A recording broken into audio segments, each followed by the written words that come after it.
I'd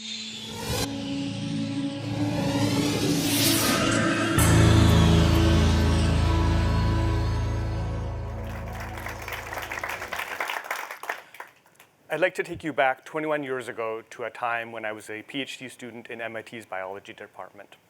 It's 2001, so it's the era of the Human Genome Project, and I've just joined the lab that is sequencing the Y chromosome. One day, I overhear a conversation between my professor and the lab manager about how the complexity of the Y chromosome sequence, which is millions and millions of DNA letters in length, can be drawn in a diagram with just 3 colors. And in this conversation, they're discussing which 3 colors to pick for the schematic depiction of the chromosome in an article that they're writing for publication. In this conversation, they're talking about the colors that they've already tried, and some of these combinations are too jarring, others are too bright, and some are just too similar. And I'm struck by how much time and thought they're willing to invest in picking these 3 colors for the Y chromosome. I didn't know it at the time, but overhearing this conversation was my introduction to the field of data visualization, the science and art of depicting information in chart, graph, or other visual form. As I continued my scientific career, it turned from an interest, curiosity, into a passion, and eventually a healthy obsession in how I detected patterns in my data and displayed them in scientific publications. Enough so that I went back to school for more at Parsons, eventually worked on the Los Angeles Times' data and graphics desk, and then pivoted my career into analytics and visualization in telecommunications and now healthcare. What I'd like to share with you today is the power of data visualization and how you can harness it to better tell the stories that you find in your data.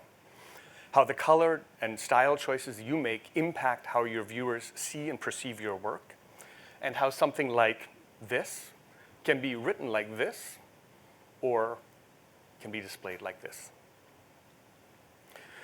So what colors did my professor and the lab manager end up picking? Here they are. At first, I was a little puzzled by these rather subdued pastels, but in hindsight, it made perfect sense, because layered on top of these 3 colors was so much more information about the structure, function, genetic content, evolution of the Y chromosome. And these colors serve to highlight just one key insight. So where had they found these colors? They had turned to the most common form of data visualization, maps, and selected 3 colors from the palette of what would now be considered an old school Rand McNally map, the kind that you may have studied on the wall of a middle school geography class. There's an enormous amount of information on a map, and Rand McNally's colors of countries or states ensure that all that other information isn't drowned out. There's a little fact that may lead you to never look at such a map the same way again. On a map of the 50 United States, only 4 colors are needed in order for no 2 adjacent states to share the same color. And that principle applies to a world map of all, nearly 200 countries. Only 4 colors are needed, even though you'll see maps of many more. So the data are informing the visual choices. So you've completed an analysis that identified a trend that lends itself to data visualization, and you're eager to create a compelling graph or chart. What next? So I'd like you to think of it as a gift. It's a gift to be able to share a trend or an insight in a visual way, and it's a precious gift, one that I will urge you to wrap in integrity. It must be wrapped in integrity. When you put a graph or a chart or a visual in front of someone, you're asking them to believe in you, to trust your analytical rigor, and to take action. So when you put a graph in someone, you want to make sure that you're using stylistic choices that enhance your graph, right? That are building trust in the analysis that you have put behind the graph. Poor stylistic choices can undermine the quality of your graph. Strong stylistic choices will build trust. So by way of example, in 2018, in the Winter Olympics, I wanted to visualize the men's luge competition. So luge is a sliding sport where one athlete at a time rockets down an ice track, at something over 100 miles an hour, and the finishing times are compared. It would be far too dangerous for multiple athletes to be on the track at the same time. But I wanted to create a visualization, an animation, where these athletes were visualized side by side. And here's what that looks like. So what I did is I took data that from the Winter Olympic site and NBC Sports site, actual data on the track length, on interval split times, on velocities that were measured with a gun, and to model acceleration and deceleration. And even though this is a somewhat whimsical visualization, I took enormous care to apply analytical rigor at all steps in order for this visualization, this animation, to depict as closely as possible what that event might look like as a side-by-side race. So what does it mean?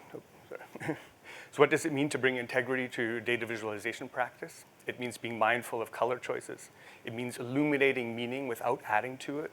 And it means creating compelling visualizations while always staying faithful to the data. Data visualization, like any skill, requires practice to improve. And I want to give you 3 quick tips on what you can be doing today with your data visualization. So what we're going to do is we're going to look at a visualization that Excel served up to me when I gave it the data. This is the rise and fall of web browsers. So you may remember Netscape and dial-up, or more recently, Internet Explorer, which used to be our go-to browser. And so this is a line chart showing the rise and fall of these 6, Netscape, Explorer, Firefox, Mozilla, Safari, and Chrome. And I think we can do better. And where we're going to look at this is build something a little better. So the first tip is let your data shine.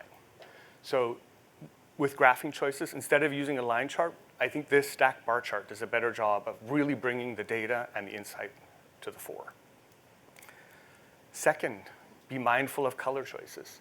So rather than using PowerPoint's somewhat archaic default colors, I picked here a color from each of the logos of those browsers, right? So the Netscape green, remember that, the Explorer blue. Third, reduce cognitive load for your viewers by labeling directly on the graph instead of asking your viewers to travel between the graph and the legend back and forth. Final bonus tip, use a storytelling approach. So instead of bullets at the top, apply little notes directly on or around the graph to point your viewers to what you want them to see. And most of all, practice, practice, practice. I was on many occasions during my scientific career the first person to know something, the first person to evaluate a series of tests on the DNA of a patient with infertility and to know the genetic cause of that patient's infertility, the first person to generate genome-wide high-resolution maps of a molecular genome shattering process I went on to study in mice at Sloan Kettering Cancer Center, the first person to observe the outcome of an experiment that had never been done before.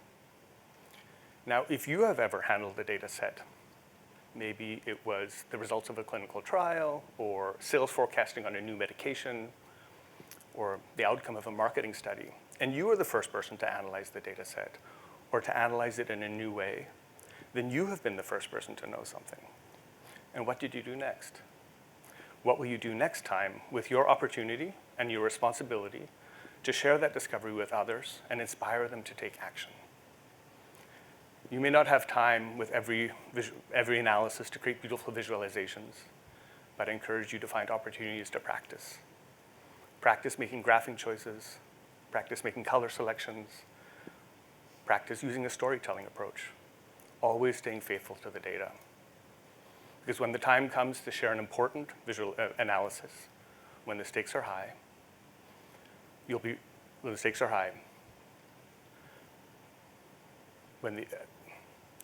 ready to create visualizations with maximum impact. Thank you.